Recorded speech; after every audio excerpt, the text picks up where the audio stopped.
ಕಳೆದ ವಾರದಲ್ಲಿ ಏನು ನೋಡ್ಕೊಂಡ್ವಿ? ಯೆಶಾಯ 48 ಏನು ನೋಡಿದ್ವಿ ಅಂತ?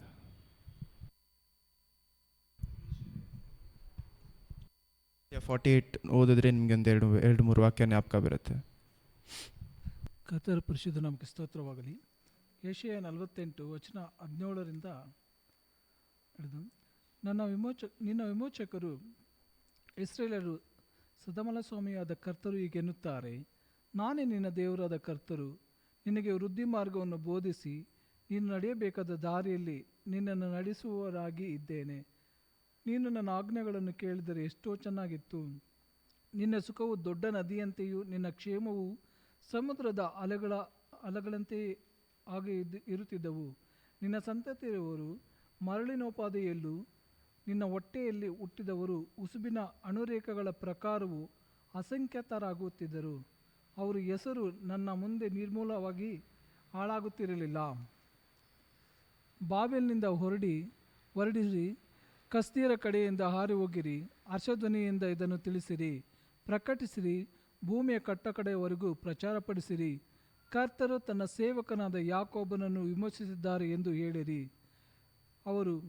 ಅವರನ್ನು ಮರುಭೂಮಿಯಲ್ಲಿ ನಡೆಸಿದಾಗ ಅವರು ದಾಹಗೊಳ್ಳಲಿಲ್ಲ. ಅವರಿಗಾಗಿ ನೀರನ್ನು ಕಲ್ಲಿನೊಳಗಿನಿಂದ ಹರಿಸಿದರು. ಅವರು ಬಂಡೆಯನ್ನು ಸೀಳಲು ಜಲಪಾತವಾಯಿತು.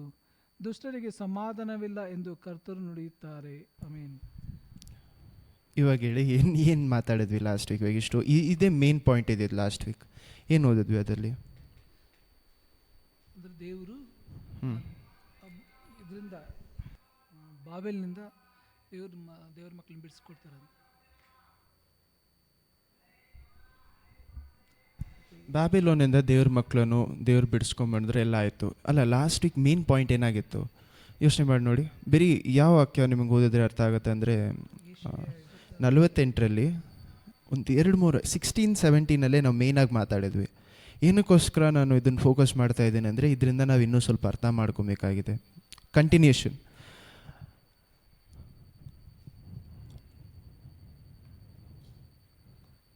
ಹದಿನಾರನೇ ವಾಕ್ಯ ಒಂದ್ಸತಿ ಓದಿ. ಯೆಶಾಯ 48:16. ಯೆಶಾಯ 48 ವಚನ 16. ನನ್ನ ಬಳಿಗೆ ಬಂದು ಇದನ್ನು ಕೇಳಿರಿ. ಆದಿಯಿಂದಲೂ ನಾನು ಗುಟ್ಟಾಗಿ ಮಾತಾಡಲಿಲ್ಲ. ಭೂಮಿಯು ಉಂಟಾದನಿಂದ ಅಲ್ಲೇ ಇದ್ದೇನೆ. ಈಗ ಕರ್ತರೆಂಬ ದೇವರು ತನ್ನ ಆತ್ಮದೊಡನೆ ನನ್ನನ್ನು ಕಳುಹಿಸಿದ್ದಾರೆ. ಆಮೆನ್. ಇದನ್ನು ಯಾರು ಮಾತಾಡ್ತಾ ಇದ್ದಾರೆ ಅಂದರೆ ಯೆಶಾಯ. ನೋಡಿ, ಯೆಶಾಯ ಏನು ಮಾತಾಡ್ತಾ ಇದ್ದಾರೆ ನೋಡಿ. ಕರ್ತರಾದ ದೇವರ ಆತ್ಮ ನೋಡಿ, ಪವಿತ್ರಾತ್ಮ ಅನ್ನೋದು ನಮಗೆ ಯಾವಾಗ ಅಂತ ಪದ ನಮಗೆ ಜಾಸ್ತಿ ಅರ್ಥ ಆಗುತ್ತೆ ಅಪೊಸ್ತಲರ ಕೃತ್ಯಗಳು ಬರುವಾಗ. ಹೊಸ ಒಡಂಬಡಿಕೆ ನಮಗೇನು ಅರ್ಥ ಆಗುತ್ತೆ? ಪವಿತ್ರ ಆತ್ಮ ಅಂತ ನಮ್ಗೆ ಅರ್ಥ ಆಗುತ್ತೆ. ಆದರೆ ಪವಿತ್ರಾತ್ಮ ಅಂತ ಹೇಳೋದಕ್ಕೆ ಮೊದಲೇ ಯೆಶಾಯ 48ರಲ್ಲಿ ಏನು ಹೇಳ್ತಾ ಇದ್ದಾರೆ? ಈ ಮಾತುಗಳನ್ನು ಯಾರು ಬಂದು ಹೇಳ್ತಾ ಇದ್ದಾರೆ ಅಂತೆ? ನನ್ನ ಜೊತೆ ಪವಿತ್ರಾತ್ಮ ಬಂದು ಮಾತಾಡ್ತಾ ಇದ್ದಾರೆ ನೋಡಿ. ಆ ಲಾಸ್ಟ್ ಸೆಂಟೆನ್ಸ್ ಮತ್ತೆ ಹೋದ್ರಿ 48ರಲ್ಲಿ 16ರಲ್ಲಿ ಲಾಸ್ಟ್ 16ನೇ ವಾಕ್ಯದಲ್ಲಿ ಲಾಸ್ಟ್ ಸೆಂಟೆನ್ಸ್.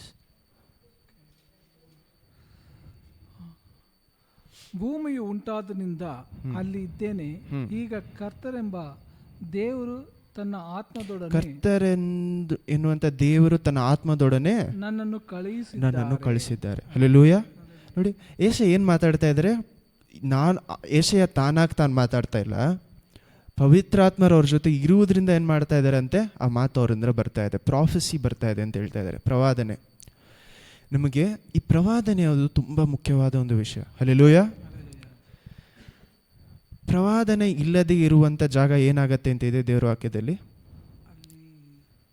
ಏನಾಗತ್ತೆ? ಜ್ಞಾನೋಕ್ತಿಗಳು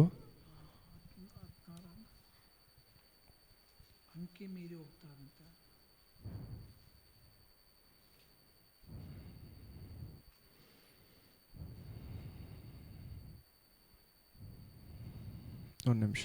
ಪ್ರಾವರ್ಬ್ಸ್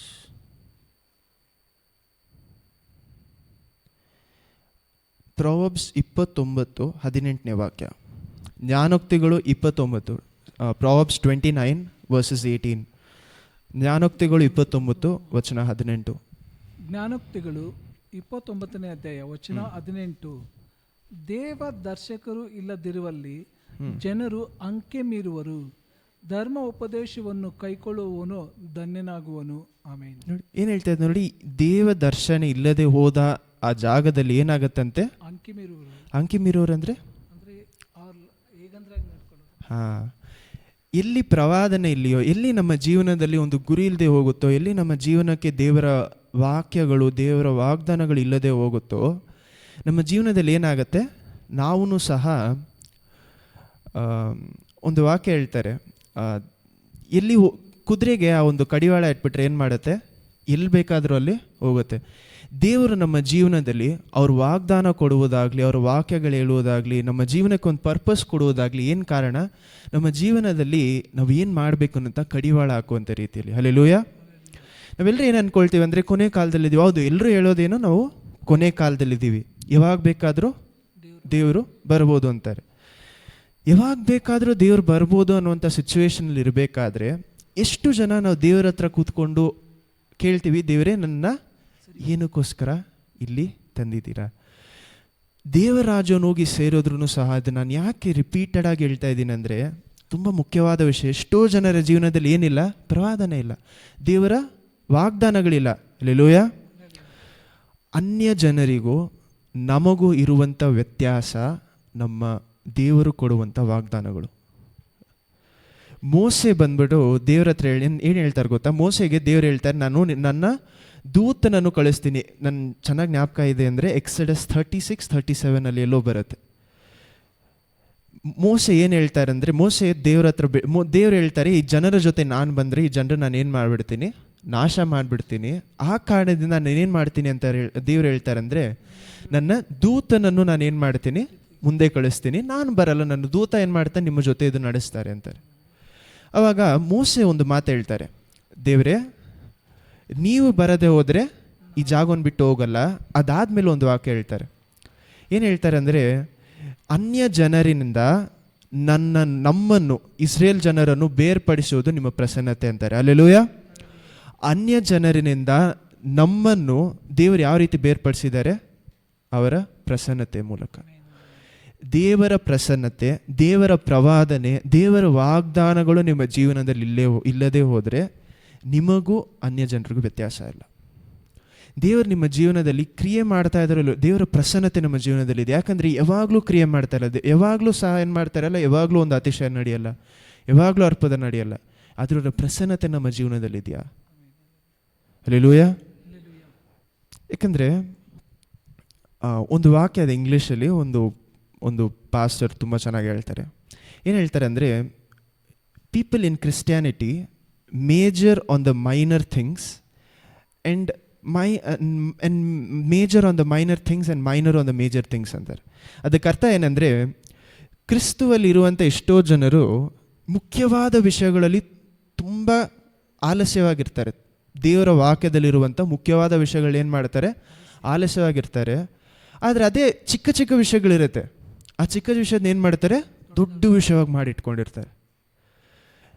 ನಮ್ಮಲ್ಲೂ ಸಹ ಎಷ್ಟೋ ಜನರಿಗೆ ಏನಂದರೆ, ನೀವೊಂದು ಸಭೆಗೆ ಹೋದರೆ ಸರಿಯಾದ ಮನುಷ್ಯ ಅಲ್ಲ, ಇಲ್ಲಿಗೆ ಹೋಗಿ ಅವ್ನು ಈ ರೀತಿ ಆರಾಧನೆ ಮಾಡಿದ್ರೆ ಸರಿ ಇಲ್ಲ, ರೋಮನ್ ಕ್ಯಾಥಲಿಕ್ ಸಭೆಯಲ್ಲಿ ಹೋಗೋರು ಅಂದರೆ ಅವರೆಲ್ಲರೂ ನರಕಕ್ಕೆ.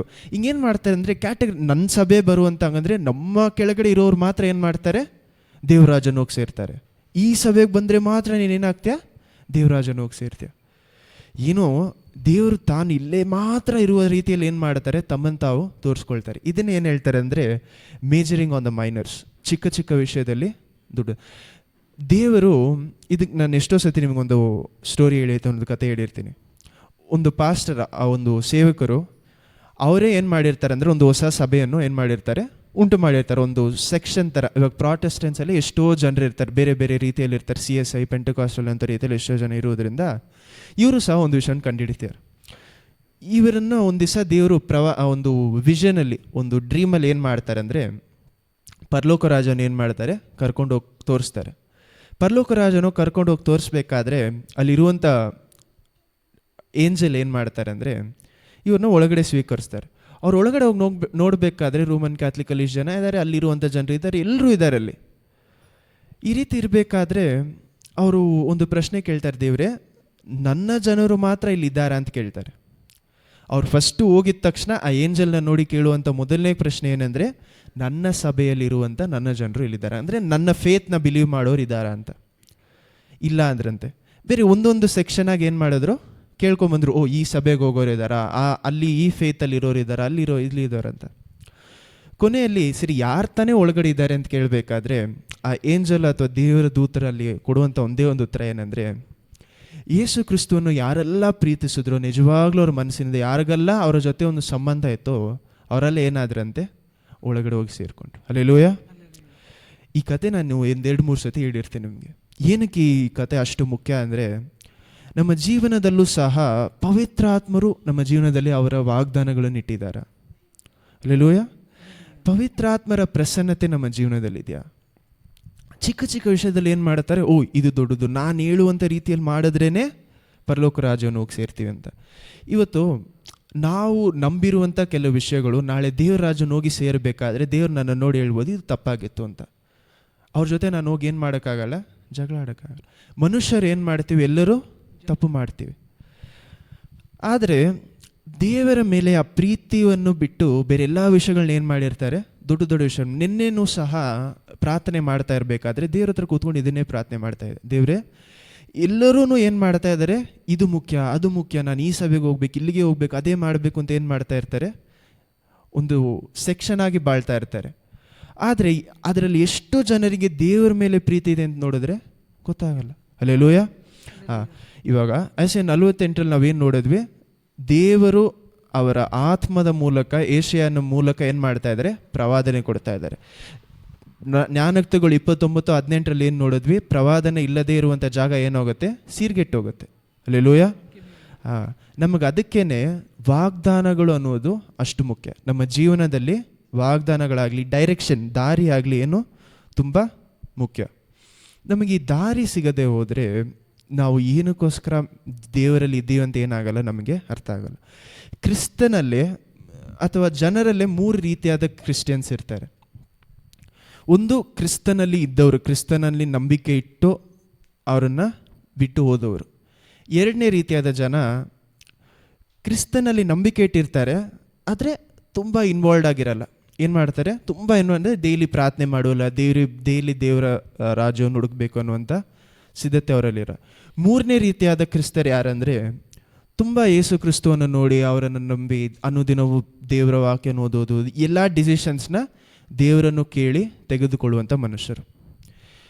ಈ ಕೊನೆಯಲ್ಲಿ ಇರುವಂಥವ್ರು ಯಾರಂದರೆ, ಫಸ್ಟ್ ನಾನು ಹೇಳಿದಂಥ ಜನರು ಯಾರೋ ಏಥಿಸ್ಟ್ ಆಗಿರ್ಬೋದು, ದೇವರನ್ನೇ ನಂಬದೇ ಇರುವಂಥ ಮನುಷ್ಯರು, ಬೇರೆ ದೇವರುಗಳು ನಂಬುವಂಥ ಮನುಷ್ಯರು, ಎಲ್ಲನೂ ಓಕೆ ಅಂತ ಹೇಳುವಂಥ ಮನುಷ್ಯರು. ಎರಡನೇ ರೀತಿಯಾದ ಕ್ರಿಶ್ಚಿಯನ್ಸ್ ಯಾರು, ಲೂಕ್ ವಾಮ್ ಅಂತಾರಲ್ಲ, ತುಂಬ ಉಗುರು ಬೆಚ್ಚಿರುವಂಥ ಜನರು. ಆ ಕಡೆನೂ ಇಲ್ಲ, ಈ ಕಡೆ ಸಂಡೇ ಮಾತ್ರ ಸಭೆಗೆ ಹೋಗಬೇಕು, ಸಂಡೇ ಮಾತ್ರ ಸಭೆಗೆ ಹೋಗಬೇಕು, ದೇವರನ್ನು ನೋಡಬೇಕು. ನೀವು ತುಂಬ ಕೇಳಿದ್ರೆ ಏನು ಹೇಳ್ತಾರೆ, ಹೌದು ನಾನು ಕ್ರಿಶ್ಚಿಯನ್ ಆಗಿದ್ದೀನಿ ಅಂತಾರೆ. ಮೂರನೇ ರೀತಿಯಾದ ಜನರು ಯಾರು, ಕ್ರಿಸ್ತುವನ್ನು ಸಂಪೂರ್ಣವಾಗಿ ನಂಬುವಂಥ ಜನರು. ಇವಾಗ ನಾವೆಲ್ಲರೂ ಏನು ಅಂದ್ಕೊಳ್ತೇವೆ ಅಂದರೆ, ನಾನು ಸಭೆಗೆ ಹೋಗದೇ ಇರ್ಬೋದು, ವಾರದಲ್ಲಿ ಮಂತಲ್ಲಿ 1 ಸತಿ ಹೋದರೆ ಸಾಕು, ಅಥವಾ ಮಂತಲ್ಲಿ 2 ಸತಿ ಅಟೆಂಡೆನ್ಸ್ ಹಾಕೋ ರೀತಿಯಲ್ಲಿ ಹೋಗ್ತಾರೆ, ನಾನು ಕ್ರಿಸ್ತನಾಗಿದ್ದೀನಿ ತೋರಿಸ್ಕೊಬೇಕು ಅಂತ. ಅಂಥ ಜನರನ್ನು ಸಹ ನಾವೇನು ಮಾಡೋಕ್ಕಾಗಲ್ಲ, ಅವರ ಜೀವನದಲ್ಲಿ ಪ್ರವಾದನೆ ಆಗಲಿ, ವಾಗ್ದಾನಗಳಾಗಲಿ ಅವರ ಜೀವನದಲ್ಲಿ ನಡೆಯೋದನ್ನು ನಾವು ನೋಡೋಕ್ಕಾಗಲ್ಲ. ಅವರನ್ನು ಸಹ ನಾವು ಕ್ರಿಸ್ತರು ಅಂತ ತೋರಿಸ್ಕೊಳಕ್ಕಾಗಲ್ಲ. 2ನೇ ಪೇತ್ರನಲ್ಲಿ ನೀವು ಓದಬೇಕಾದ್ರೆ, ಯೇಸು ಕ್ರಿಸ್ತು ದೇವರು ಬರುವುದಕ್ಕೆ ಮೊದಲು ಏನಾಗತ್ತಂತೆ, ಕ್ರಿಸ್ತನಲ್ಲಿ ಇರುವಂಥ ಎಷ್ಟೋ ಜನರು ಏನಾಗುತ್ತಾರಂತೆ, ಬಿಟ್ಟು ಹೋಗ್ತಾರಂತೆ. ಕ್ರಿಸ್ತನಲ್ಲಿ ಇರುವಂಥ, ಕ್ರಿಸ್ತನ ಮೇಲೆ ನಂಬಿಕೆ ಇಟ್ಟಿರುವಂಥ ಎಷ್ಟೋ ಜನರು ಏನಾಗ್ತಾರೆ, ಬಿಟ್ಟು ಹೋಗ್ತಾರೆ. ಯೇಸು ಕ್ರಿಸ್ತು ಬರುವುದಕ್ಕೆ ಒಂದು ದೊಡ್ಡ ಸೈನ್, ದೇವರ ರಾಜ್ಯ ಬರ್ತಾ ಇದೆ ಅನ್ನೋದಕ್ಕೆ ಒಂದು ದೊಡ್ಡ ಗುರಿ ಏನಂದರೆ, ದೇವರ ಮೇಲೆ ನಂಬಿಕೆ ಇಟ್ಟಿರುವಂಥ ಎಷ್ಟೋ ಜನರು ಬಿಟ್ಟು ಹೋಗ್ತಾರೆ. ಒಂದು ದೊಡ್ಡ ಗುರುತು. ಈ ಕಾಲದಲ್ಲಿ ನೀವು ನೋಡಬೇಕಾದ್ರೆ ಅದು ಸ್ವಲ್ಪ ಸ್ವಲ್ಪ ಏನಾಗ್ತಾ ಇದೆ, ದೇವರ ಮೇಲೆ ನಂಬಿಕೆ ಇಟ್ಟಿರುವಂಥ ಜನರು ಏನು ಮಾಡ್ತಾ ಇದ್ದಾರೆ, ಸ್ವಲ್ಪ ಸ್ವಲ್ಪ ದೂರ ಹೋಗ್ತಾ ಇದ್ದಾರೆ. ನಾವು ಕೊನೆ ಕಾಲದಲ್ಲಿ ಇದ್ದೀವಿ ಅನ್ನೋದಕ್ಕೆ ಪೇತ್ರನು 2ನೇ ಪೇತ್ರನು 3ನೇ ಅಧ್ಯಾಯದಲ್ಲಿ ಕೊಟ್ಟಿರುವಂಥ ದೊಡ್ಡ ಗುರುತು ಏನು, ದೇವರ ರಾಜ್ಯ ಬರುವುದಕ್ಕೆ ಮೊದಲು ನಂಬಿಕೆ ಇಟ್ಟಿರುವಂಥವ್ರು ಏನಾಗ್ತಾರೆ, ದೂರ ಹೋಗ್ತಾರೆ.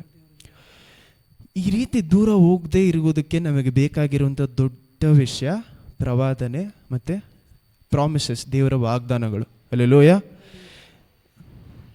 ವಾಗ್ದಾನಗಳು ಇಲ್ಲದೆ ನಾವೇನು ಮಾಡ್ತೀವಿ ಅಂದರೆ, ಬರೀ ನಮ್ಮ ಕೈಯಲ್ಲಿ ಆಗದೇ ಇರುವಂಥ ವಿಷಯಗಳಿಗೆ ಮಾತ್ರ ನಾವೇನು ಮಾಡ್ತೀವಿ, ದೇವ್ರ ಹತ್ರ ಬರ್ತೀವಿ. ನಮ್ಮ ಕೈಯಲ್ಲಿ ಆಗುವಂಥ ವಿಷಯಗಳು ನಾವೇನು ಮಾಡ್ತೀವಿ. ನಮ್ಮ ಕೈಯಲ್ಲಿ ಆಗದೇ ಇರುವಂಥ ವಿಷಯಗಳನ್ನು ಮಾತ್ರ ನಾವೇನು ಮಾಡ್ತೀವಿ, ದೇವರೇ ನೀವು ನಡೆಸಿ. ಹಂಗಿರುವಂಥ ಜನರು ಏನು ಅಂದ್ಕೊಳ್ತೀವಿ ಅಂದರೆ, ದೇವರಿಗೆ ದೊಡ್ಡ ದೊಡ್ಡ ವಿಷಯಗಳು ಮಾತ್ರ ನಾವು ಹೋಗಿ ಕೇಳಬೇಕು, ಚಿಕ್ಕ ಚಿಕ್ಕ ವಿಷಯಗಳನ್ನು ಹೋಗಿ ಕೇಳಬಾರ್ದು, ನಾವೇ ಮಾಡ್ಕೊಬೋದು ಅಂತ ಅಂದ್ಕೊಳ್ತಾರೆ.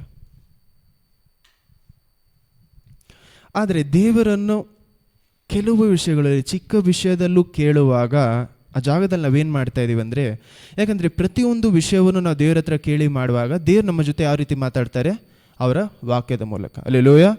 ದೇವರು ಮೇಜರಾಗಿ ಮಾತಾಡೋದು ಯಾರ ಮೂಲಕ, ಅವರ ವಾಕ್ಯದ ಮೂಲಕ. ನಮ್ಮದು 95% ಯಾವುದ್ರಲ್ಲಿರಬೇಕು, ದೇವ್ರು ನಮ್ಮ ಜೊತೆ ಮಾತನಾಡೋದು ವಾಕ್ಯ. ಹಲ್ಲೆಲೂಯಾ. ಬೇರೆ ಎಲ್ಲವನ್ನು ಬಿಡಿ, ನೀವು ಚಿಟ್ಟಾಕೋದಿರ್ಬೋದು, ಬೇರೆ ಆಮೇಲೇನು ಪ್ರವಾದನೆ ಇರ್ಬೋದು, ಬೇರೆ ಯಾರೋ ಹೇಳ್ತಾರೆ ಪ್ರಾರ್ಥನೆ ಮಾಡೋವಾಗ ಇದು ಬಂತು, ನಿಮಗೆ ಒಳಗಡೆ ಅದೆಲ್ಲ ಬೇರೆ 5%. ಮೇಜರಾಗಿ ದೇವ್ರು ಮಾತಾಡೋದು ಯಾವುದು, ವಾಕ್ಯದ ಮೂಲಕ. ಹಲ್ಲೆಲೂಯಾ. ಅದಕ್ಕೆ ದೇವರ ವಾಕ್ಯದಲ್ಲಿ ದೇವರ ವಾಕ್ಯವು ನಮ್ಮ ದಾರಿಗೆ ದೀಪವು, ಕಾಲಿಗೆ ಬೆಳಕು ಆಗಿದೆ. ಹಲ್ಲೆಲೂಯಾ. ದಾರಿಗೆ ಬೆಳಕು, ಕಾಲಿಗೆ. ಓಕೆ, ಸೊ ಇದನ್ನು ಓದಬೇಕಾದ್ರೆ ಮೇಜರ್ ನಮಗೇನು, ದೇವರ ವಾಕ್ಯ. ಆದರೆ ದೇವರ ವಾಕ್ಯವೇ ನಿಮ್ಮ ಜೀವನದಲ್ಲಿ ಇಲ್ಲದೆ ಹೋಗಿರಬೇಕಾದರೆ ನಮ್ಮ ಜೀವನದಲ್ಲಿ ಏನಿರಲ್ಲ, ನಾವು ದೇವರನ್ನು ನೋಡಿ ದೇವರ ರಾಜ್ಯದ ಕಡೆ ನಾವೇನು ಮಾಡೋಕ್ಕಾಗಲ್ಲ, ನಡೆಯೋದಕ್ಕೆ ಸಾಧ್ಯ ಇಲ್ಲ. ಹಲ್ಲೆಲೂಯಾ. ಎಷ್ಟೋ ಜನರಿಗೆ ಈ ಒಂದು ನಂಬಿಕೆ, ಈ ಒಂದು ವಿಶ್ವಾಸ ಇಲ್ಲದೇ ಇರುವುದಕ್ಕೆ ಕಾರಣ, ದೇವರಲ್ಲಿ ವಿಶ್ವಾಸ ಬೆಳೆಯದೇ ಇರುವುದಕ್ಕೆ ಕಾರಣ, ಚಿಕ್ಕ ಚಿಕ್ಕ ವಿಷಯಗಳಿಗೆ ಅವ್ರು ಏನು ಮಾಡ್ತಾ ಇಲ್ಲ, ದೇವರನ್ನು ಹುಡುಕ್ತಾ ಇಲ್ಲ. ನಮಗೆ ವಿಶ್ವಾಸ ಬೆಳಿಬೇಕಂದ್ರೆ ಚಿಕ್ಕ ಚಿಕ್ಕ ವಿಷಯದಲ್ಲೂ ಸಹ ನಾವೇನು ಮಾಡಬೇಕು, ದೇವರನ್ನು ಕೇಳಿ ನಡ್ಕೊಬೇಕು. ಹಲ್ಲೆಲೂಯಾ. ಯಾಕಂದರೆ ಆ ವಿಶ್ವಾಸ ಯಾವಾಗ ಬೆಳೆಯುತ್ತೆ, ದೇವರು ತನ್ನ ವಾಕ್ಯವನ್ನು ಕೊಟ್ಟು ತನ್ನ ವಾಕ್ಯವನ್ನು ನೆರವೇರಿಸುವಾಗ ನಮ್ಮ ವಿಶ್ವಾಸ ಏನಾಗುತ್ತೆ, ಹೆಚ್ಚಾಗುತ್ತೆ. ಹಲ್ಲೆಲೂಯಾ. ವಿಶ್ವಾಸ ಇಲ್ಲದೆ ದೇವರನ್ನು ನಾವೇನು ಮಾಡೋಕ್ಕಾಗಲ್ಲ, ಮೆಚ್ಚಿಸುವುದಕ್ಕೆ ಸಾಧ್ಯ ಇಲ್ಲ. Hallelujah. It is impossible to please God without faith. Hallelujah. ದೇವರನ್ನು ಏನಿಲ್ಲದೆ ನಾವೇನು ಮಾಡೋಕ್ಕಾಗಲ್ಲ, ವಿಶ್ವಾಸ ಇಲ್ಲದೆ ದೇವರನ್ನು ಮೆಚ್ಚಿಸುವುದು ಸಾಧ್ಯವಿಲ್ಲ. ಹಲ್ಲೆಲೂಯಾ. ನಮಗೆ ಇದಕ್ಕೆ ಎಕ್ಸಾಂಪಲ್ ಯಾರಂದರೆ, 2 ಅರಸರು 20ನೇ ಅಧ್ಯಾಯ, 2 ಅರಸರು 20ನೇ ಅಧ್ಯಾಯ,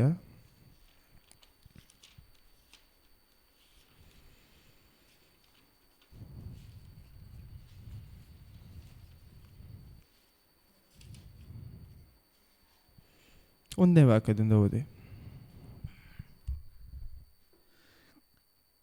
2 ಅರಸುಗಳು 20ನೇ ಅಧ್ಯಾಯ ವಚನ 1.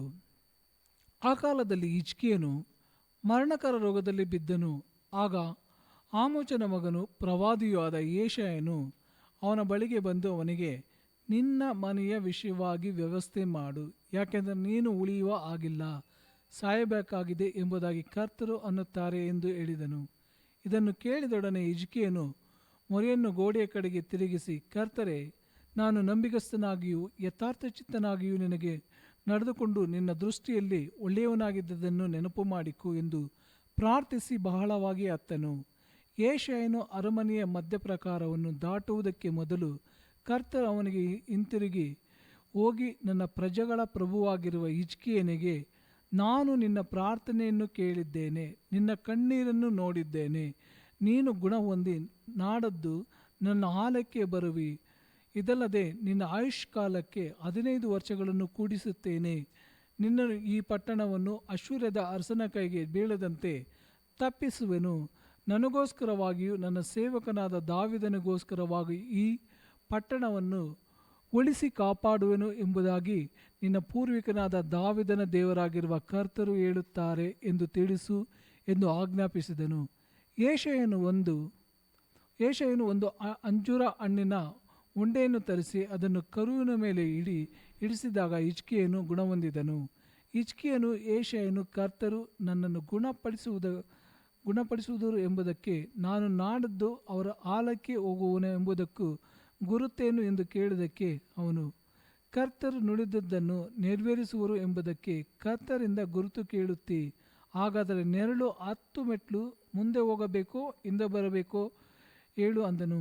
ಹಿಜ್ಕೀಯನು, ನೆರಳು ಮುಂದೆ ಹೋಗುವುದು ಸುಲಭ, ಆದ್ದರಿಂದ 10 ಮೆಟ್ಲು ಹಿಂದಕ್ಕೆ ಬರುವಂತೆ ಮಾಡು ಎಂದು ಹೇಳಿದನು. ಆಗ ಪ್ರವಾದಿಯಾದ ಯೆಶಾಯನು ಕರ್ತರಿಗೆ ಮೊರೆಯಿಡಲು ಅವರು ಆಹಾಜನ ಸೋಪನ ಪಂಕ್ತಿಯಲ್ಲಿ 10 ಮೆಟ್ಲು ಮುಂದೆ ಹೋಗಿದ್ದ ನೆರಳನ್ನು ಹಿಂದೆ ಬರಮಾಡಿದರು. ಆಮೇನ್. ಹಲ್ಲೆಲೂಯಾ. ಹಲ್ಲೆಲೂಯಾ. ನೋಡಿ, ಎಜೆಕ್ಯ ರಾಜ ಬಂದು ದೇವರಿಗೆ ಭಯಪಟ್ಟಂಥ ಒಂದು ರಾಜ. ಲಾಸ್ಟ್ ವೀಕೂ ಸಹ ಎಜೆಕ್ಯ ರಾಜನ ಬಗ್ಗೆ ನೋಡಿದ್ವಿ. ಅವರು ಯಾವ ರೀತಿ ಬಾಬಿಲೋನ್ ಹೋಗೋದಕ್ಕೆ ಮೊದಲು ದೇವರು ಅವರಿಗೆ ಒಂದು ವಾಕ್ಯ ಕೊಡ್ತಾರೆ, ಇದೆಲ್ಲ ನೀನು ತೋರಿಸಿದೆ, ಇದೆಲ್ಲವನ್ನೂ ಸಹ ನಿನ್ನ ಟ್ರೆಷರ್, ನಿನ್ನ ಐಶ್ವರ್ಯವನ್ನೆಲ್ಲ ಸಹ ಒಂದು ದಿವಸ ಏನು ಮಾಡ್ತಾರೆ, ಬಾಬಿಲೋನ್ ಜನರು ಸಂಪತ್ತೆಲ್ಲವನ್ನ ಏನು ಮಾಡ್ತಾರೆ, ತೊಗೊಂಡೋಗ್ತಾರೆ ಅಂತ. ಓಕೆ, ಆದರೆ ಆ ಒಂದು ಸಂಘಟನೆ ನಡೆಯೋದಕ್ಕೆ ಮೊದಲು ಏನಾಗುತ್ತೆ ಅಂದರೆ ನೋಡಿ, ಇದಕ್ಕೆ ಮುಂಚೆ ಬಂದು ಎಜೆಕ್ಯ ರಾಜ ಒಂದು ಯುದ್ಧದ ಸಮಯದಲ್ಲೂ ಒಂದು ಪ್ರಾರ್ಥನೆ ಮಾಡ್ತಾರೆ. ಅದು 2ನೇ ಅರಸರು 19ನೇ ಅಧ್ಯಾಯದಲ್ಲಿದೆ. ಇದು ಸೆಕೆಂಡ್ ಟೈಮ್ ಅವ್ರು ಪ್ರೇಯರ್ ಮಾಡ್ತಾ ಇದ್ದಾರೆ. ಯಾರಂದರೆ ತುಂಬ ಕಷ್ಟದ ಕಾಲದಲ್ಲಿ ಎಜೆಕ್ಯನ ಏನು ಮಾಡ್ತಾ ಇದ್ದಾರೆ ಅಂದರೆ 2ನೇ ಸಾರಿ ಪ್ರಾರ್ಥನೆ ಮಾಡೋದೆಲ್ಲ ಅಂದರೆ 2ನೇ ಅರಸರು 20ನೇ ಅಧ್ಯಾಯ.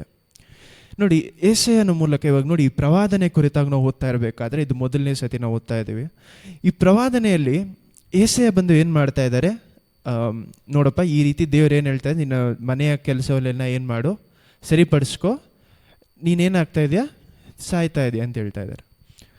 ಇವಾಗ ಪ್ರವಾದನೆ ಬಂದು ಏನು ಬರ್ತಾ ಇದೆ ಅವರಿಗೆ, ಕೆಟ್ಟದಾದ ಅಂದರೆ ಅವ್ರಿಗೆ ನೆಗೆಟಿವ್ ಆದ ಒಂದು ಪ್ರವಾದನೆ ಬರ್ತಾ ಇದೆ. ದೇವ್ರು ಏನು ಹೇಳ್ತಾ ಇದ್ದಾರೆ, ಸಾಯ್ತೆ, ನೀನು ಇನ್ನೂ ಸ್ವಲ್ಪ ದಿವಸ ಏನಿರಲ್ಲ, ಇನ್ನೂ ಸ್ವಲ್ಪ ಕಾಲದಲ್ಲಿ ನೀನು ಸತ್ತೋಗ್ತೀಯ ಅಂತ ಹೇಳ್ತಾ ಇದ್ದಾರೆ.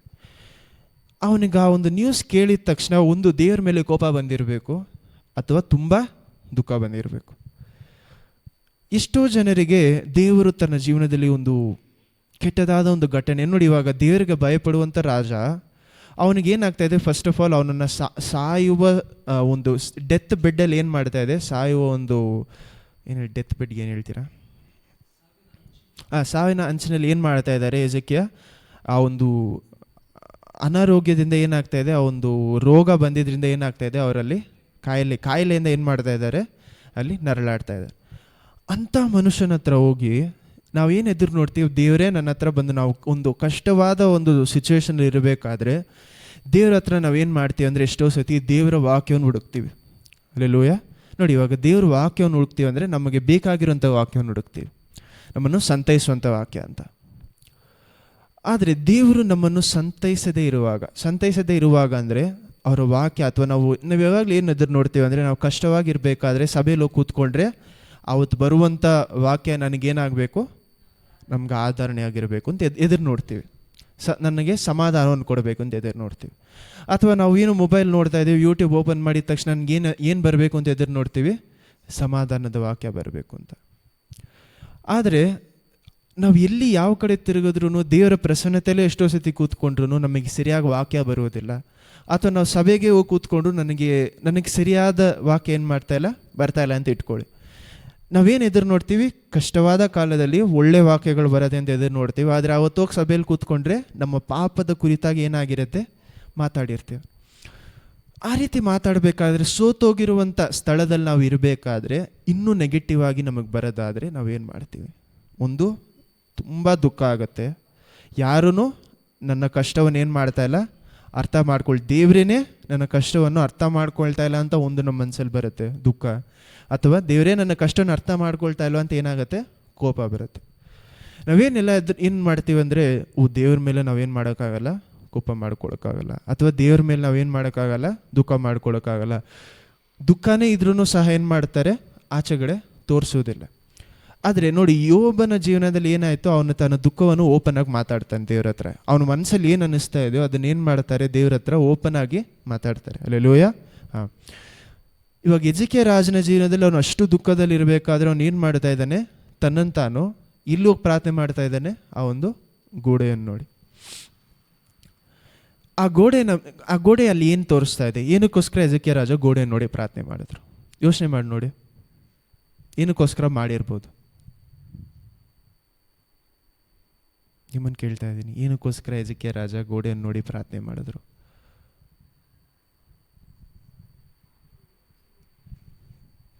ನೋಡಿ, ಇವಾಗ ದಾವೀದನ ಜೀವನದಲ್ಲಿ ಅವರ ಪಾಪ ಅವ್ರಿಗೆ ಗೊತ್ತಾದಾಗಿರಲಿ, ಅಥವಾ ಅವ್ರು ತುಂಬ ಕಷ್ಟದಲ್ಲಿರಬೇಕಾದ್ರೆ ಅವ್ರು ಏನು ಮಾಡ್ತಾ ಇದ್ದಾರೆ, ಅವರ ಬಟ್ಟೆಯನ್ನು ಹರ್ಕೊಂಡು ಪ್ರಾರ್ಥನೆ ಮಾಡ್ತಾರೆ. ಯಾರು? ದಾವೀದನು. ಬೆತ್ಷೆಬನ ಜೊತೆ ಒಂದು ಪ್ರವಾದಿ, ಅಲ್ಲೂ ಸಹ ಏನಾಗುತ್ತೆ, ಪ್ರವಾದಿ ಬಂದು ಅವರಿಗೆ ಅವರ ತಪ್ಪನ್ನು ಅರಿವು ಮಾಡ್ತಾ ಇದ್ದಾರೆ. ಆ ಜಾಗದಲ್ಲಿ ಏನು ಮಾಡ್ತಾರೆ, ದಾವೀದನು ತನ್ನನ್ನು ತಾನು ತಗ್ಗಿಸ್ಕೊಂಡು ಎಲ್ಲರ ಮುಂದೆ ಏನು ಮಾಡ್ತಾ ಇದ್ದಾರೆ, ಬಟ್ಟೆ ಹರ್ಕೊಂಡು ಅವರು ಸ್ಯಾಕ್ ಕ್ಲೋತ್ಸ್ ಹಾಕೊತಾರೆ ಅಂತಾರೆ,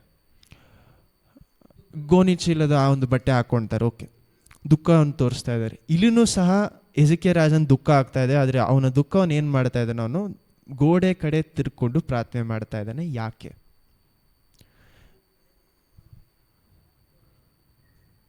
ಒಂದು, ಅವನ ರೂಮಲ್ಲಿ ಹೋಗಿ ಅವನು ಪ್ರಾರ್ಥನೆ ಮಾಡಿರ್ಬೋದು, ಅಥವಾ ಆಚೆಗಡೆ ಹೋಗಿ ಪ್ರಾರ್ಥನೆ ಮಾಡಿರ್ಬೋದು, ಅಥವಾ ಮನಸ್ಸಲ್ಲೇ ಪ್ರಾರ್ಥನೆ ಮಾಡಿರ್ಬೋದು, ಅದು ಎಲ್ಲರೂ ಮುಂದೆ ಪ್ರಾರ್ಥನೆ ಮಾಡಿರ್ಬೋದು. ಆದರೆ ಅವನು ಗೋಡೆ ಕಡೆ, ಅವರೊಬ್ಬರೇ, ನನಗೆ ಜ್ಞಾಪಕ ಬಂದಿದ್ರು, ಗೋಡೆ ಕಡೆ ತಿರ್ಕೊಂಡು ಪ್ರಾರ್ಥನೆ ಮಾಡಿದ್ದು ಎಜಿಕಿಯ ಒಬ್ಬರೇ. ಯಾಕೆ ಗೋಡೆ ಕಡೆ ತಿರ್ಕೊಂಡು ಪ್ರಾರ್ಥನೆ ಮಾಡಿದ್ರು? ಇವಾಗ ನೋಡಿ,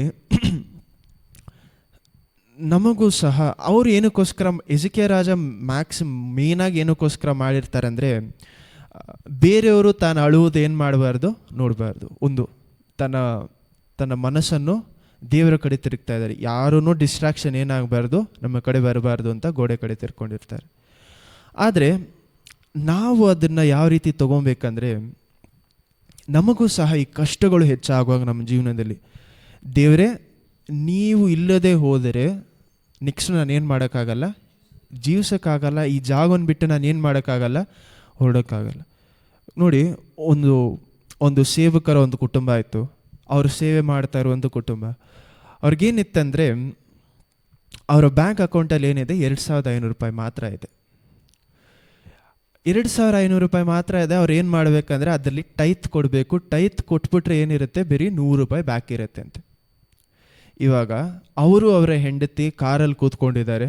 ಏನು ಮಾಡ್ತಾ ಇದ್ದಾರೆ, ಅವ್ರು ಕಾರಲ್ಲಿ ಕೂತ್ಕೊಂಡು ಏನು ಮಾಡ್ತಾರೆ, ಟೈತ್ ಕೊಟ್ಬಿಟ್ಟು ಬಂದು ಅಳ್ತಾ ಇದ್ದಾರೆ, ದೇವರೇ ಇನ್ನೂ 10 ದಿವಸ ಇದೆ ನೆಕ್ಸ್ಟ್ ಮಂತ್ ಸ್ಯಾಲರಿ ಬರೋಕ್ಕೆ, ನಾನು ಏನು ಮಾಡಬೇಕು, ಈ 100 ರೂಪಾಯಿ ಇಟ್ಕೊಂಡು ದೇವರೇ ಜೀವನ ಹೆಂಗೆ ನಡೆಸೋದು, ಏನು ಮಾಡ್ತಾರೆ? ಯಾಕಂದರೆ ಅವ್ರಿಗೆ ಎಷ್ಟು 4 ಜನ ಮಕ್ಕಳು.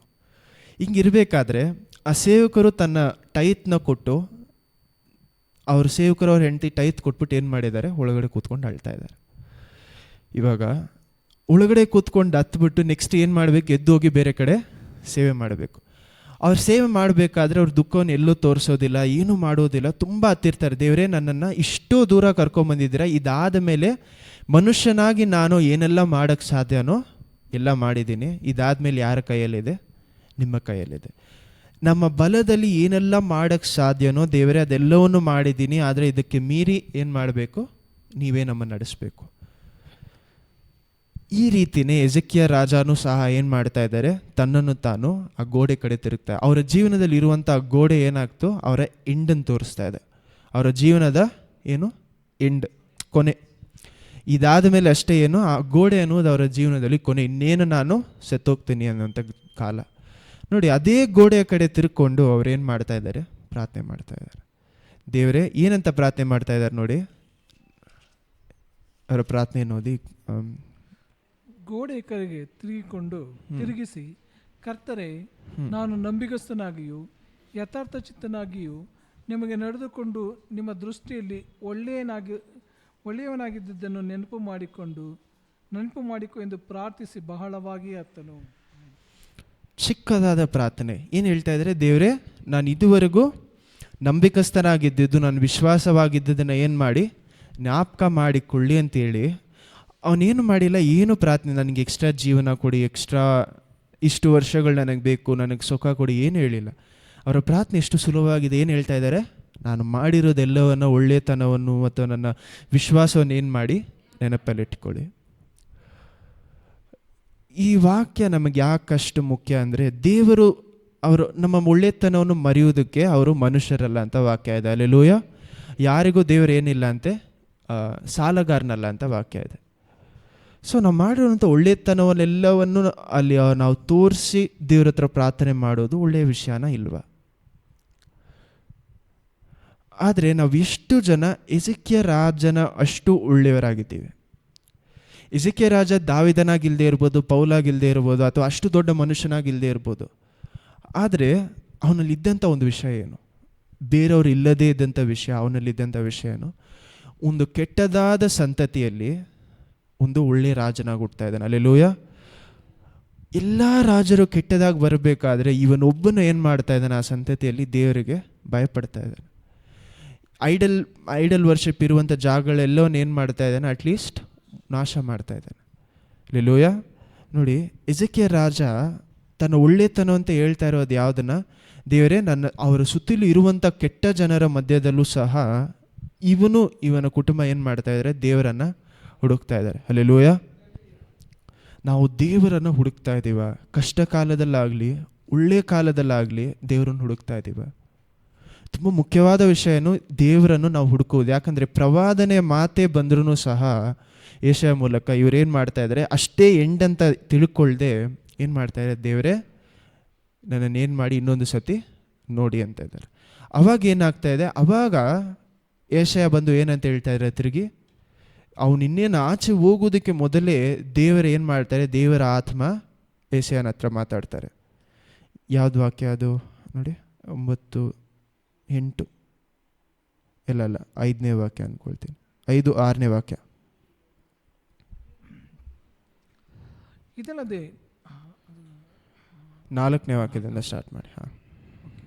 ಯೆಶಾಯನು ಅರಮನೆಯ ಮಧ್ಯಪ್ರಕಾರವನ್ನು ದಾಟುವುದಕ್ಕೆ ಮೊದಲು ಕರ್ತರು ಅವನಿಗೆ, ನೀನು ಹಿಂತಿರುಗಿ ಹೋಗಿ ನನ್ನ ಪ್ರಜೆಗಳ ಪ್ರಭುವಾಗಿರುವ ಹಿಜ್ಕೀಯನಿಗೆ, ನಾನು ನಿನ್ನ ಪ್ರಾರ್ಥನೆಯನ್ನು ಕೇಳಿದ್ದೇನೆ, ನಿನ್ನ ಕಣ್ಣೀರನ್ನು ನೋಡಿದ್ದೇನೆ, ನೀನು ಗುಣಹೊಂದಿ ನಾಡದ್ದು ನನ್ನ ಆಲಯಕ್ಕೆ ಬರುವಿ, ಇದಲ್ಲದೆ ನಿನ್ನ ಆಯುಷ್ಯಕ್ಕೆ 15 ವರ್ಷಗಳನ್ನು ಕೂಡಿಸುತ್ತೇನೆ.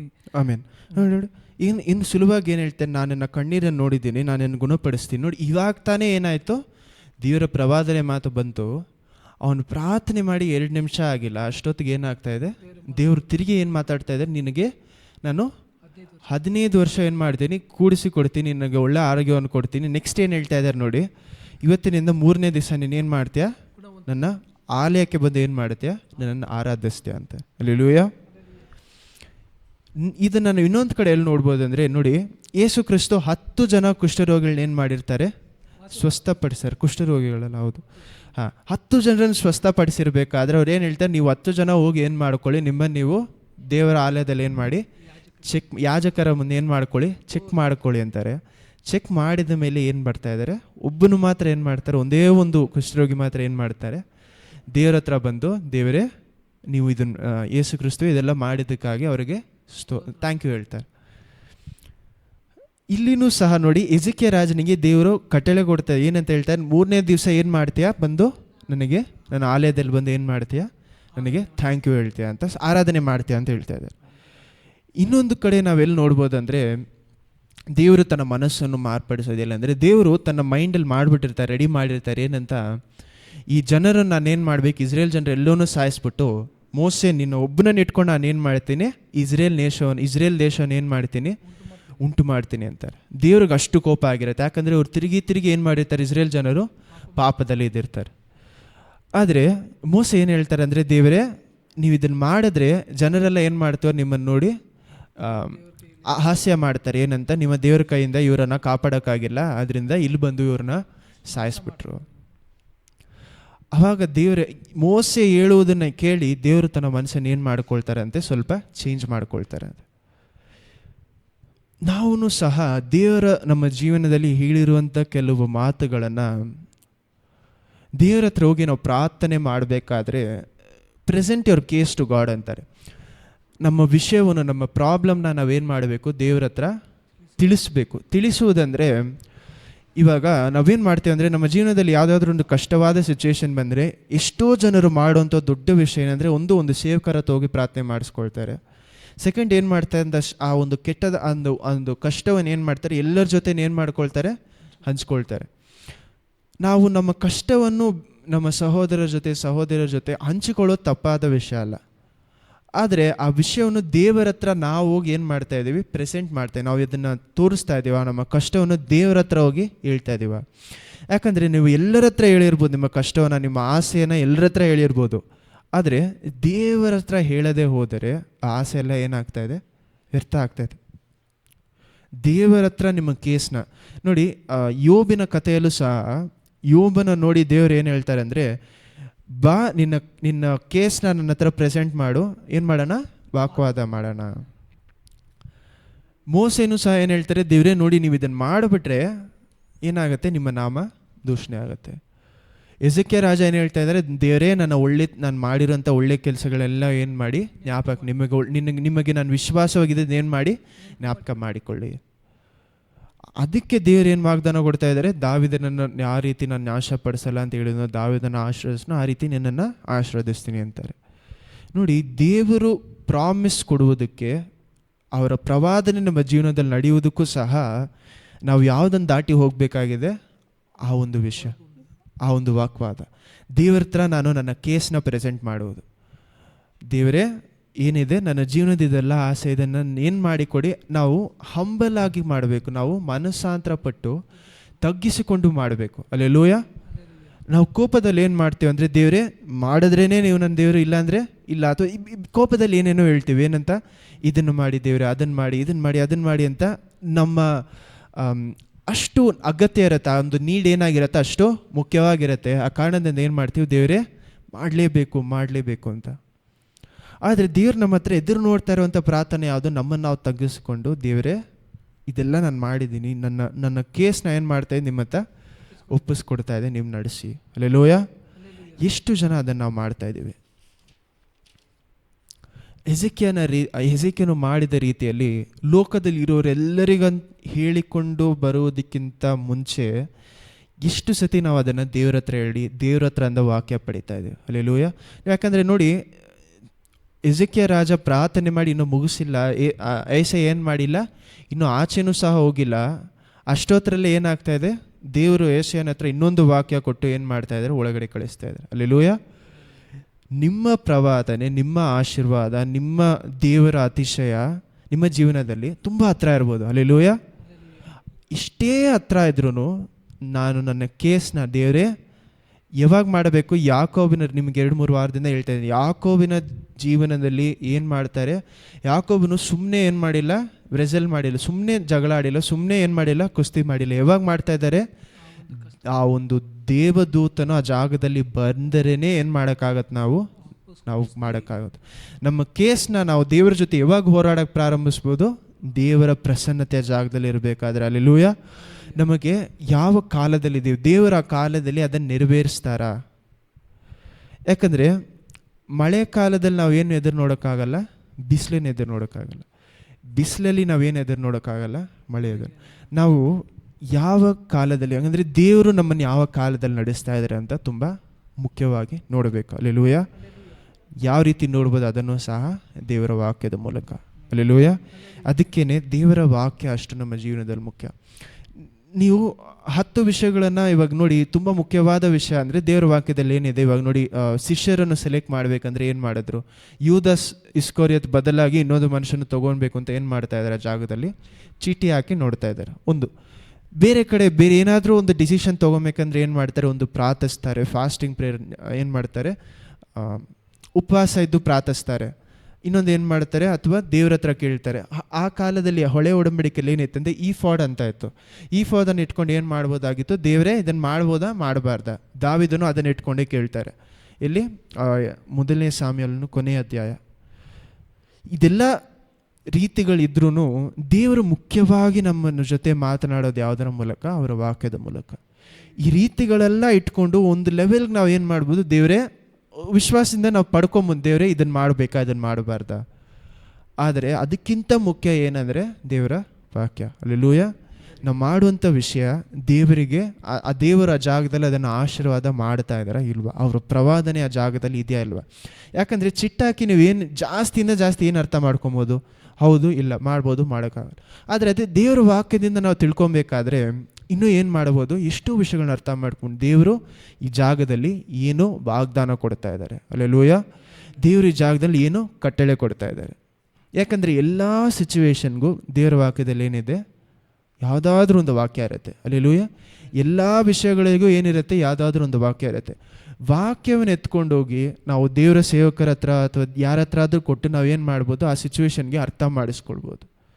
ಯಾಕಂದರೆ ಎಷ್ಟೋ ಸತಿ ಏನಾಗುತ್ತೆ, ದೇವರ ವಾಕ್ಯ ಬಂದಿರುತ್ತೆ, ನಮ್ಗೆ ಅದೇನು ಮಾಡೋಕ್ಕಾಗಲ್ಲ, ಅರ್ಥ ಮಾಡ್ಕೊಳಕ್ಕಾಗಲ್ಲ. ಆದರೆ ಡೈರೆಕ್ಟಾಗಿ ಏನು ಮಾಡ್ತಾರೆ, ಎಷ್ಟೋ ಜನ ಒಂದು ತಾನಾಗಿ ತಾನು ಡಿಸಿಷನ್ ತೊಗೊಂಡ್ಬಿಡ್ತಾರೆ, ಅಥವಾ ಪ್ರವಾದನೆ ಅದು ಇದು ಅಂತ ಹೋಗ್ತಾರೆ. ದೇವರ ವಾಕ್ಯವನ್ನು ಏನು ಮಾಡಲ್ಲ, ಮೊದಲು ಹುಡುಕುವುದಿಲ್ಲ. ಮೊದಲು ಏನು ಮಾಡಬೇಕು, ದೇವರ ವಾಕ್ಯವನ್ನು ಹುಡುಕ್ಬೇಕು. ಅಲ್ಲೆಲೂಯ. ಇಲ್ಲಿ ರೀತಿ ನಿಂತ್ಕೊಳ್ಳೋಣ.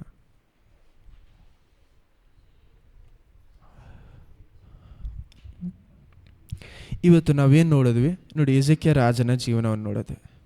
ಎಸೆಕ್ಯ ಏನು ಮಾಡ್ತಾ ಇದ್ದಾರೆ, ಆ ಜಾಗದಲ್ಲಿ ತನ್ನ ತನ್ನ ಕೇಸ್ನ ದೇವ್ರ ಹತ್ರ ಏನು ಮಾಡ್ತಾ ಇದ್ದಾರೆ, ಪ್ರೆಸೆಂಟ್ ಮಾಡ್ತಾ ಇದ್ದಾರೆ, ಒಪ್ಪಿಸ್ಕೊಡ್ತಾ ಇದ್ದಾರೆ. ದೇವರೇ ನೋಡಿ, ನಾನು ಇದೆಲ್ಲ ಮಾಡಿದ್ದೀನಿ, ನನ್ನ ಜೀವನದಲ್ಲಿ ಏನಾಗಿದೆ, ಇದು ಬೇಕು ಅಂತ. ಆವಾಗ ಏನು ಮಾಡ್ತಾರೆ, ದೇವರ ಹತ್ರ ಅಂತ ಅವ್ರು ಏನು ಮಾಡ್ಕೊಳ್ತಾ ಇದ್ದಾರೆ, ವಾಗ್ದಾನವನ್ನು ಪಡ್ಕೊಳ್ತಾರೆ. ವಾಗ್ದಾನ ಮಾತ್ರ ಅಲ್ಲ, ಅವ್ರು ಗುಣ ಹೊಂದ್ತಾರೆ. ನೋಡಿ ಅವ್ರಿಗೇನೆಲ್ಲ ಸಿಗ್ತಾ ಇದೆ ನೋಡಿ, ಮೊದಲು ವಾಗ್ದಾನ ಸಿಗ್ತಾ ಇದೆ, ಆಮೇಲೆ ಗುಣ ಹೊಂದ್ತಾ ಇದ್ದಾರೆ, ಆಮೇಲೆ ಆಯುಷ್ಕಾಲ ಪಡ್ಕೊತಾ ಇದ್ದಾರೆ. 4ನೇ ವಿಷಯ ಏನು, ಅವರಿಗೆ ಗುರುತುನು ಸಹ ಏನಾಗುತ್ತೆ, ಸಿಗುತ್ತೆ. ಏನಾಗುತ್ತೆ, 10 ಮೆಟ್ಲು ಏನಾಗುತ್ತೆ, ಸೂರ್ಯ ಏನಾಗಲ್ಲ, ಮುಂಚೆ ಹೋಗೋದು ಸುಲಭ, ಏನಾಗುತ್ತೆ, ಹಿಂದೆ ಬರುತ್ತೆ. ಸೊ ಇನ್ನೊಂದು ಏನಾಗುತ್ತೆ ಅಂದರೆ, ದೇವರು ಅವ್ರಿಗೆ ಆಯುಷ್ಕಾಲ ಮಾತ್ರ ಕೊಡಲ್ಲ, ಅವ್ರಿಗೇನು ಆಶೀರ್ವಾದ ಕೊಟ್ಟಿರ್ತಾರೆ ಅಂದರೆ, ನೀನು ಸಾಯೋವರೆಗೂ ಏನಾಗಲ್ಲ, ಯಾವುದೇ ಪ್ರಾಬ್ಲಮ್ ಇರಲ್ಲ, ಸಮಾಧಾನವಾಗಿರ್ತೀಯ ಅಂತ ಕೊಡ್ತಾರೆ. ಸೊ ನೋಡಿ, ಇವಾಗ 5 ವಿಷಯಗಳು ದೇವ್ರ ಹತ್ರದಿಂದ ಅವ್ರು ಪಡ್ಕೊಳ್ತಾ ಇದ್ದಾರೆ. 5 ವಿಷಯಗಳು ಏನು ಮಾಡ್ತಾರೆ, ಸಮಾಧಾನವಾಗಿರ್ಬೋದು ಅಂತ ಕೊಡ್ತಾ ಇದ್ದಾರೆ. ಇವಾಗ ಇದೆಲ್ಲ ನಾವೇನು ಮಾಡ್ತಾ ಇದ್ದೀವಿ, ನೋಡ್ತಾ ಇದ್ವಿ. ಎಜಿಕಿಯ ರಾಜ ಒಂದು ಕಷ್ಟ ಬಂತು, ಅವ್ರಿಗೆ ಸಿಕ್ಕಿದ್ದೇನು, 5-6 ವಿಷಯಗಳು. ನಾವೂ ಸಹ ಒಂದು ಕಷ್ಟವನ್ನು ನೋಡ್ತೀವಿ, ಆ ಒಂದು ವಾಲ್ನ, ಆ ಒಂದು ಗೋಡೆ ನಾವು ದಾಟಿದ್ರೆ ದೇವ್ರ ಹತ್ರದಿಂದ ನಾವೇನು ಮಾಡ್ಬೋದು, ಅನೇಕ ವಿಷಯಗಳನ್ನ ಏನು ಮಾಡ್ಬೋದು, ಹಿಂತಿರುಗಿ ಪಡ್ಕೊಬೋದು. ಅಲ್ಲೆಲೂಯ. ನಾವು ದೇವರ ಹತ್ರ ಪಡ್ಕೊಳ್ಳುವುದು ಈ ಜೀವನವನ್ನು ಸಂತೋಷವಾಗಿರಬೇಕು ಅಂತ ಮಾತ್ರ ಅಲ್ಲ, ಅಥವಾ ಈ ಜೀವನದಲ್ಲಿ ನನಗೆ ಉಪಯೋಗ ಆಗಬೇಕು ಅಂತ ಮಾತ್ರ ಅಲ್ಲ. ನಮಗೆ ಇಲ್ಲಿ ಸಿಗುವಂಥ ವಿಷಯಗಳು ಏನಕ್ಕೆ ಉಪಯೋಗ ಆಗಬೇಕು, ದೇವರ ರಾಜ್ಯದಲ್ಲಿ ನನ್ನ ಐಶ್ವರ್ಯವನ್ನು ಸೇರಿಸಕ್ಕೆ. ಅಲ್ಲೆಲೂಯ. ನೋಡಿ, ಒಂದು ಸೈಕಲ್ಗೆ ವೀಲ್ ಇಲ್ಲದೆ ಹೋದರೆ ಆ ಗಾಡಿನ ಏನು ಮಾಡೋಕ್ಕಾಗಲ್ಲ, ಮುಂದೆ ಹೋಗೋಕ್ಕಾಗಲ್ಲ. ದೇವ್ರ ಹತ್ರ ಒಂದು ಕೆಲವು ಆಶೀರ್ವಾದಗಳು ಬಡದೇ ಹೋದರೆ ದೇವರ ರಾಜ್ಯಕ್ಕೆ ಇನ್ನೇನು ಮಾಡೋಕ್ಕಾಗಲ್ಲ, ಹೆಚ್ಚಿನ ಆತ್ಮಗಳನ್ನು ಸೇರ್ಸೋಕ್ಕಾಗಲ್ಲ. ಅದು ಹಣವಾಗಿರ್ಬೋದು ಅಥವಾ ವಸ್ತುಗಳಾಗಿರ್ಬೋದು. ಕೆಲವು ವಿಷಯಗಳು ಇಲ್ಲದೆ ಹೋದರೆ ನಾವೇನು ಮಾಡೋಕ್ಕಾಗಲ್ಲ, ಕೆಲವು ವಿಷಯಗಳನ್ನು ಮುಂದುವರ್ಸೋಕ್ಕಾಗಲ್ಲ. ಅಂಥ ವಿಷಯಗಳು ನಾವು ದೇವ್ರ ಹತ್ರ ಕೇಳಬೇಕಾದ್ರೆ, ನಮ್ಮ ಜೀವನಕ್ಕಾಗಲಿ ದೇವರ ಆಲಯಕ್ಕಾಗಲಿ ಅನೇಕ ವಿಷಯಗಳು ನಾವು ಕೇಳಬೇಕಾದ್ರೆ, ಆ ವಿಷಯಗಳು ನಾವು ಪಡೆದುಕೊಂಡು ಅದರಲ್ಲಿ ಎಲ್ಲಿ ಉಪಯೋಗಿಸ್ಬೇಕು, ದೇವರ ರಾಜ್ಯವನ್ನು ಕಟ್ಟುವುದಕ್ಕೆ. ಹಲ್ಲೆಲೂಯಾ.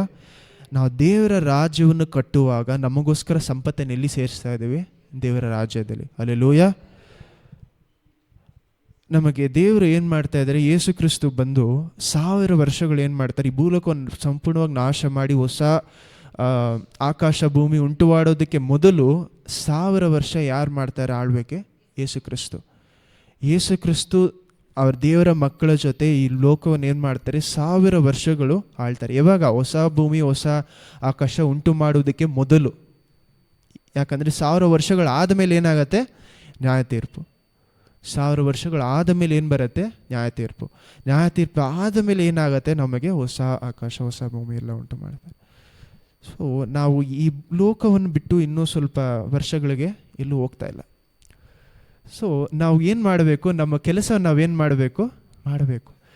ದೇವರು ಬಂದು ತನ್ನ ರಾಜ್ಯವನ್ನು ಇಲ್ಲಿ ಇಟ್ಟರೂ ಸಹ ನಮ್ಮ ಕೆಲಸವನ್ನು ಮಾಡೋದನ್ನು ಎಲ್ಲೂ ಸ್ಟಾಪ್ ಮಾಡೋಕ್ಕೆ ಹೋಗ್ತಾ ಇಲ್ಲ. ಇದು ನಾವು ನೋಡ್ತಾ ಇರೋವಂಥ ವಿಷಯಗಳು ಏನಾಗಲ್ಲ, ಎಲ್ಲೂ ಅಳಿದು ಹೋಗ್ತಾ ಇಲ್ಲ. ಅಳಿದು ಹೋಗುವಂಥ ವಿಷಯಗಳೇ, ಆದರೆ ಸದ್ಯಕ್ಕೆ ಏನಾಗತ್ತೆ, ಇನ್ನೂ ಇದೆ. ಸೊ ಇದೆಲ್ಲ ಇರಬೇಕಾದ್ರೆ, ಇದೆಲ್ಲ ನಾವು ನಮ್ಮ ಕಣ್ಮುಂದೆ ನೋಡಬೇಕಾದ್ರೆ, ಇನ್ನೂ 1000 ವರ್ಷಗಳಿದೆ ಅಂತ ನಾವು ನೋಡಬೇಕಾದ್ರೆ, ಎಲ್ಲ ನಡೀತಾ ಇದೆ ಅಂದರೆ ನಾವೇನು ಮಾಡಬೇಕು, ನಮ್ಮನ್ನು ನಾವು ತಯಾರು ಮಾಡ್ಕೊಬೇಕು. ಏನಕ್ಕೋಸ್ಕರ, ದೇವರ ರಾಜ್ಯ ಇಲ್ಲಿ ಯೇಸು ಕ್ರಿಸ್ತು ಆಳ್ವಿಕೆಗೆ ನಾವೇನು ಮಾಡಬೇಕು, ಮೊದಲು ನಮ್ಮನ್ನು ನಾವು ತಯಾರು ಮಾಡಬೇಕು. ಯಾವ ರೀತಿ ತಯಾರು ಮಾಡಬೇಕು, ಅವರ ರಾಜ್ಯದಲ್ಲಿ ಅನೇಕ ಜನರನ್ನು ಸೇರಿಸುವ ಮೂಲಕ. ಹಲ್ಲೆಲೂಯಾ. ದೇವರು ನಮ್ಮ ಹತ್ರದಿಂದ ಕೇಳುವಂಥ ಒಂದೇ ಒಂದು ವಿಷಯ ಯಾವುದು, ದೇವ್ರು ನೋಡಿ, ಯೇಸು ಕ್ರಿಸ್ತು ಹೋಗೋದಕ್ಕೆ ಮೊದಲು ಏನು ಹೇಳ್ತಾರೆ, ಮೊದಲು ದೇವ್ರ ಮೇಲೆ ನಮ್ಮ ಪ್ರೀತಿಯನ್ನು ನೀಡಿ. ದೇವ್ರು ಕೊಟ್ಟಿರುವಂಥ 2 ಕಟ್ಟಳೆಗಳಿದೆ. ಆದರೆ ಜೊತೆಯಲ್ಲಿ ದೇವರು ಹೇಳುವಂಥ ಒಂದೇ ಒಂದು ವಿಷಯ ಯಾವುದು, ನನ್ನ ರಾಜ್ಯಕ್ಕೆ ಏನು ಮಾಡಿ, ಅನೇಕರನ್ನು ಸೇರಿ ಈ ಸುವಿಶೇಷವನ್ನು ಏನು ಮಾಡಿ, ಎಲ್ಲರ ಜೊತೆ ಸುವಾರ್ತೆಯನ್ನು ಏನು ಮಾಡಿ ಸಾರರಿ ಅಂತಾರೆ. ಹಲ್ಲೆಲೂಯಾ. ದೇವ್ರು ನಮಗೆ ಕೊಟ್ಟಿರುವುದೇ ಒಂದು 2-3 ಕಟ್ಟಳೆಗಳು, ಮೇಯ್ನಾಗಿ ಕೊಟ್ಟಿರೋದು ಇಷ್ಟೇ. ಸೊ ಇದೆಲ್ಲವನ್ನು ನಾವು ಇಟ್ಕೊಂಡು ನಾವೇನು ಮಾಡಬೇಕು, ದೇವರ ರಾಜ್ಯವನ್ನು ಕಟ್ಟಕ್ಕೆ ಪ್ರಾರಂಭಿಸ್ಬೇಕು. ಹಲ್ಲೆಲೂಯಾ. ನಾವೇನು ಅಂದ್ಕೊಳ್ತೀವಿ ಅಂದರೆ, ಇನ್ನೇನು ಸ್ವಲ್ಪ ವರ್ಷದಲ್ಲಿ ದೇವ್ರು ಬಂದುಬಿಡ್ತಾರೆ ಅಂತ ನಾವೇನು ಮಾಡೋಕ್ಕಾಗಲ್ಲ, ಸುಮ್ಮನೆ ಇರಬಾರ್ದು. ದೇವರು ಕೊಟ್ಟಿರುವಂಥ ಸ್ಥಳದಲ್ಲಿ ದೇವರು ಕೊಟ್ಟಿರುವಂಥ ಕಾರ್ಯವನ್ನು ನಾವು ಏನು ಮಾಡಬೇಕು, ಮಾಡಿ ಮುಗಿಸ್ಬೇಕು. ಹಲ್ಲೆಲೂಯಾ. ಪ್ರಾರ್ಥಿಸೋಣ. ದೇವರೇ, ನಿಮಗೆ ಸ್ತೋತ್ರಪ್ಪ. ನೀವು ಒಳ್ಳೆಯವರು, ನಿಮಗೆ ಕೃಪೆ ದಾಖಲಿದೆ, ಅದಕ್ಕಾಗಿ ಸ್ತೋತ್ರ. ಅದನ್ನು ನೋಡಿಕೊಂಡು ಕೃಪೆನ ಆಶೀರ್ವಾದ ಕೊಟ್ಟಲ್ಲ, ಅದಕ್ಕಾಗಿ ಸ್ತೋತ್ರಪ್ಪ. ಈ ಹೊಸ ತಿಂಗಳಿನಲ್ಲಿ ಅಪ್ಪ, ನಿಮ್ಮ ರಾಜ್ಯವನ್ನು ಕಟ್ಟುವುದಕ್ಕೆ ನಮಗೇನೆಲ್ಲ ಬೇಕೋ, ನಮ್ಮ ಜೀವನದಲ್ಲಿ ಇರುವಂಥ ಗೋಡೆ ಆಗಿರಲಿ, ಹೌದಪ್ಪ, ಇದನ್ನು ನೀವು ಸಂಧಿಸದೇ ಹೋದರೆ ನಾವು ಮುಂದೆ ಹೊರದು ಹೋಗೋಕ್ಕಾಗಲ್ಲ ಅನ್ನೋಂಥ ಸಿಚುವೇಶನಲ್ಲಿ ಎಷ್ಟೋ ಜನ ಇರ್ತೀವಿ. ಸೊ ಅಂಥ ಒಂದು ಸ್ಥಳದಲ್ಲಿ ಇರುವಂಥ ನಾವಪ್ಪ ಸ್ತೋತ್ರ, ಇದನ್ನು ದಾಟಿ ಮುಂದುವರೆದು ನಿಮ್ಮ ರಾಜ್ಯವನ್ನು ಯಾವ ರೀತಿ ಕಟ್ಟಬೇಕು ಅಂತ ನಮಗೆ ಕಲಿಸಿದ್ದಕ್ಕಾಗಿ ನಮಗೆ ಸ್ತೋತ್ರ. ನಮ್ಮ ಬಲದಲ್ಲ, ನಮ್ಮ ಒಂದು ಸ್ವಂತ ಒಂದು ಮನಸ್ಸಿನಲ್ಲ, ನಿಮ್ಮ ದೇವರಾದ ಕರ್ತರಾದ ನೀವು ನಮಗೆ ಯಾವ ದಾರಿಯನ್ನು ತೋರಿಸ್ತಾ ಇದ್ರೋ ದಾರಿಯಲ್ಲಿ ಹೋಗೋದಕ್ಕೆ ನೀವು ಸಹಾಯ ಮಾಡಿ ಅಪ್ಪ. ಹೌದಪ್ಪ, 1000 ವರ್ಷಗಳನ್ನು ಒಂದು ದಿನವಾಗಿ ನೋಡುವಂಥ ದೇವರು ನೀವು. ಹೌದಪ್ಪ, ನಮ್ಮ ಜೀವನದಲ್ಲಿ ಈ ಕಾಲದಲ್ಲಿ ನಾವು ಕಷ್ಟಪಡುತ್ತಾ ಇರ್ಬೋದು, ಆದರೆ ಅಪ್ಪ ಸ್ತೋತ್ರ, ಈ ತಿಂಗಳಿನಲ್ಲಿ ಆಗಲಿ, ಈ ಬರುವಂಥ ವರ್ಷಗಳಾಗಲಿ, ದಿನಗಳಾಗಲಿ, ಹೌದಪ್ಪ, ನಮ್ಮ ಜೀವನವನ್ನು ಸ್ವಲ್ಪ ಸ್ವಲ್ಪವಾಗಿ ನೀವು ಮಾರ್ಪಡಿಸೋದಕ್ಕಾಗಿ ನಿಮಗೆ ಸ್ತೋತ್ರ. ನಿಮ್ಮ ಅತಿಶಯಗಳು, ನಿಮ್ಮ ಅರ್ಪುತಗಳನ್ನ ಇವತ್ತಿನಿಂದಾನೇ ನೋಡೋದಕ್ಕೆ ಸಹಾಯ ಮಾಡಿಯಪ್ಪ. ಅನುದಿನವೂ ನಿಮ್ಮ ಹಸ್ತ ನಮ್ಮ ಮೇಲೆ ಇರಲಿ. ಪ್ರವಾದನೆ ಇಲ್ಲದೆ, ಹೌದಪ್ಪ ಸ್ತೋತ್ರ, ನಿಮ್ಮ ವಾಕ್ಯ ಇಲ್ಲದೆ, ವಾಗ್ದಾನಗಳಿಲ್ಲದೆ ಅಪ್ಪ ಸ್ತೋತ್ರ, ನಾವು ಸೀರ್ಗೆಟ್ಟು ಹೋಗ್ತೀವಿ ಅಂತ ನಿಮ್ಮ ವಾಕ್ಯದಲ್ಲಿದೆ. ನಾವು ಆ ರೀತಿ ಆಗದೆ ನಿಮ್ಮ ಹತ್ರದಿಂದ ವಾಗ್ದಾನಗಳನ್ನು ಪಡೆದುಕೊಂಡು ಆ ಗೋಡೆಯನ್ನು ದಾಟಿ ಹೋಗಿ ನಿಮಗೆ ಇನ್ನೂ ಹೆಚ್ಚಾದ ಫಲವನ್ನು ಕೊಡುವಂಥ ಮರಗಳಾಗಿ ಮಾರ್ಪಡಿಸಿಯಪ್ಪ. ಹೌದಪ್ಪ ಸ್ತೋತ್ರ, ಫಲ ಕೊಡದೇ ಇರುವಂಥ ಮರಗಳನ್ನು ನೀವು ಕತ್ತರಿಸಿ ಹಾಕ್ತೆ ಅಂತ ವಾಕ್ಯ. ನಿಮಗೋಸ್ಕರ, ನಿಮ್ಮ ರಾಜ್ಯಕ್ಕೋಸ್ಕರ ಫಲ ಕೊಡುವುದು ಮಾತ್ರ ಅಲ್ಲ, ಹೌದಪ್ಪ, 10 ಜನ ಕಣ್ಣಿಕೆರೆಯಲ್ಲಿ 5 ಜನ ಯಾವ ರೀತಿ ತನ್ನನ್ನು ತಾನು ನಿಮಗೋಸ್ಕರ ತಯಾರು ಮಾಡಿ ಇಟ್ಕೊಂಡಿರ್ತಾರೋ, ಆ ಎಣ್ಣೆಯನ್ನು ತಯಾರು ಮಾಡಿ ಇಟ್ಕೊಂಡಿರ್ತಾರೆ, ಆ ರೀತಿ ನಾವು ಪವಿತ್ರಾತ್ಮದಲ್ಲಿ ತಯಾರಾಗಿರುವುದಕ್ಕೆ ಸಹಾಯ ಮಾಡಿಯಪ್ಪ. ಹೌದಪ್ಪ, ಯಾರನ್ನೂ ಸಹ ನಿಮ್ಮ ದಾರಿಯನ್ನು, ನಿಮ್ಮ ಹೌದಪ್ಪ ಸ್ತೋತ್ರ, ನಿಮ್ಮ ಆ ಒಂದು ಬೆಳಕನ್ನು ಬಿಟ್ಟು ದೂರ ಹೋಗದಂತೆ ಇರುವುದಕ್ಕೆ ಕಾಪಾಡಿಕೊಂಡು ನಡೆಸೋದಕ್ಕಾಗಿ ನಮಗೆ ಸ್ತೋತ್ರ. ಎಲ್ಲರೂ ನಮ್ಮನ್ನು ನಾವು ಸಮರ್ಪಿಸ್ತಾ ಇದ್ದೀವಿ, ನಮ್ಮ ಜೊತೆ ಇದು ನಡೆಸ್ಕೊಡಿ. ಹೌದಪ್ಪ, ಎಲ್ಲರ ಮನಸ್ಸಲ್ಲಿರುವಂಥ ಆಸೆಗಳು, ಪ್ರಾರ್ಥನೆಗಳು, ವಾಗ್ದಾನಗಳೆಲ್ಲೋ ನಿಮಗೆ ಜ್ಞಾಪಕ ಇರುತ್ತೆ. ನೀವು ಅದೆಲ್ಲವೂ ನಡೆಸ್ಕೊಟ್ಟಿದ್ದಕ್ಕಾಗಿ ನಿಮಗೆ ಸ್ತೋತ್ರ ಸ್ತೋತ್ರ ಸ್ತೋತ್ರ. ಇಂದು ಎಂದು ಮಾರ್ದೇವಂಥ ದೇವರನ್ನು ನೀವು ಆಶ್ರಯಿಸಪ್ಪ. ಹೆಜಕ್ಯ ರಾಜನಲ್ಲಿದ್ದಂಥ ದೇವರಿಗೆ ಭಯಪಡುವಂಥ ಮನಸ್ಸನ್ನು ನಮ್ಮಲ್ಲಿ ಹೆಚ್ಚಿಸಿ. ಹೌದಪ್ಪ, ನೀವು ಹೇಳ್ತಿರಲ್ಲ ನಿಮ್ಮ ವಾಕ್ಯದಲ್ಲಿ, ತಂದೆಯಾದ ದೇವರ ಪ್ರೀತಿಯು, ಯೇಸು ಕ್ರಿಸ್ತುವಿನ ಅನ್ಯೋನ್ಯತೆ ಐಕ್ಯತೆ, ಹೌದಪ್ಪ, ನಿಮ್ಮ ಕೃಪೆ ಮತ್ತು ಪವಿತ್ರಾತ್ಮರ ಅನ್ಯೋನ್ಯತೆ ಐಕ್ಯತೆ ಅಪ್ಪ, ಎಲ್ಲವೂ ನಮ್ಮ ಜೊತೆ ಯೇಸು ಕ್ರಿಸ್ತನ ಮೂಲಕ ನಿಮ್ಮ ಕೃಪೆ ಸಿಂಹಾಸನದ ಮುಂದೆ ನಾವಿದ್ದು, ಹೌದಪ್ಪ ಸ್ತೋತ್ರ, ಪೌಲ್ ಬೇಡಿಕೊಳ್ಳುವಂಥ ರೀತಿಯಲ್ಲಿ ನಾವು ಬೇಡಿಕೊಳ್ತಾ ಇದ್ದೀವಿ. ಹೌದಪ್ಪ, ನಮ್ಮನ್ನು ನಡೆಸಿ, ನಿಮ್ಮ ಅನ್ಯೋನ್ಯತೆ ನಮ್ಮಲ್ಲಿ ಹೆಚ್ಚಾಗಲಿ. ಯೇಸುವಿನ ನಾಮದಲ್ಲಿ ತಂದೆ, ಆಮೇನ್.